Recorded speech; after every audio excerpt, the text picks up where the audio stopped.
गांव की पुरानी, धूल से ढकी हवेली को लोग अब भुला चुके थे, सिवाय उन बुजुर्गों के जो अजीब घटनाओं की कहानियां सुनाते थे। इस हवेली के हर कमरे में एक अजीब सा डर छिपा था, लेकिन सबसे खतरनाक और रहस्यमयी था तीसरे माले का वह कमरा, जहां एक प्राचीन दर्पण लटका हुआ था। कहते थे, उस दर्पण में देखने वाले लोग वापस नहीं लौटते। लेकिन अंजलि, एक जिज्ञासु और निडर लड़की, इस कहानी को सिर्फ एक गांव की अफवाह मानती थी। वह सोचती थी कि लोग पुरानी हवेली को रोमांचक और डरावना बनाने के लिए ऐसी कहानियां गढ़ते हैं। एक तूफानी रात, जब आसमान में बिजली लगातार कड़क रही थी और हवेली के दरवाजे जोर से थपथपा रहे थे, अंजलि के भीतर एक अजीब खिंचाव पैदा हुआ। ऐसा लगा जैसे हवेली का वह रहस्यमयी कमरा उसे अपनी ओर खींच रहा हो। वह इस आकर्षण को नजरअंदाज नहीं कर सकी। अंजलि ने कंप कंपाते हाथों से टॉर्च उठाई और धीमे कदमों से उस कमरे की ओर बढ़ने लगी।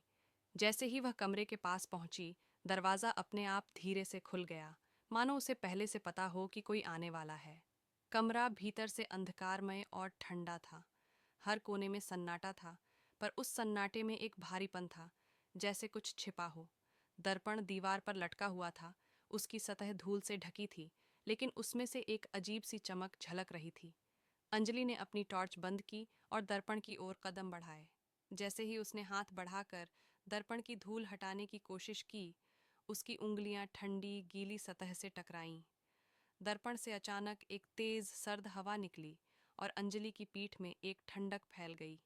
उसने अपने हाथ पीछे खींचे, लेकिन उसकी नजरें दर्पण की सतह पर टिकी रहीं। वहां उसकी खुद की परछाई नहीं, बल्कि एक भयानक चेहरा दिखाई दिया।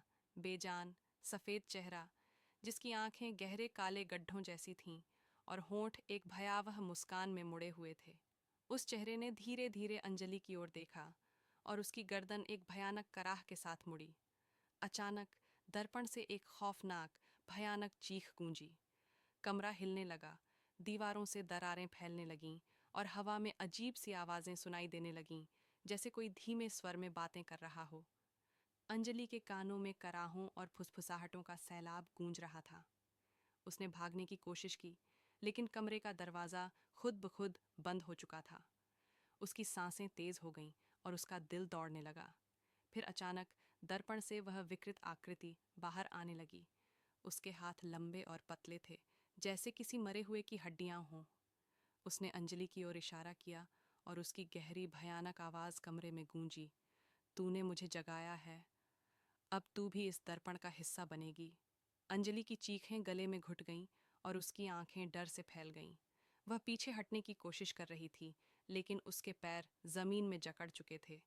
वह कुछ भी नहीं कर सकती थी, सिर्फ उस भयानक आकृति को अपने पास आते देख सकती थी। उसके हाथ अंजलि की ओर बढ़े और एक झटके में उसे खींच लिया।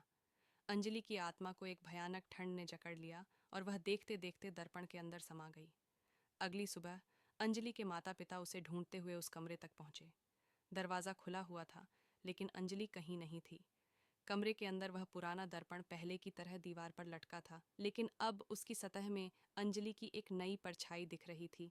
वह परछाई धीरे धीरे मुस्कुरा रही थी, जैसे हवेली के हर अंधेरे कोने में उसका भयानक राज छिपा हो। कहते हैं, उस रात के बाद हर अंधेरी और तूफानी रात को हवेली के भीतर से अजीब सी चीखें और कदमों की आवाज़ें आती हैं। गांव के लोग अब उस हवेली की तरफ देखना भी नहीं चाहते। जो भी दर्पण को देखने की हिम्मत करता है, उसकी आत्मा हमेशा के लिए उसमें कैद हो जाती है, अंजलि की तरह, जो अब कभी वापस नहीं आएगी।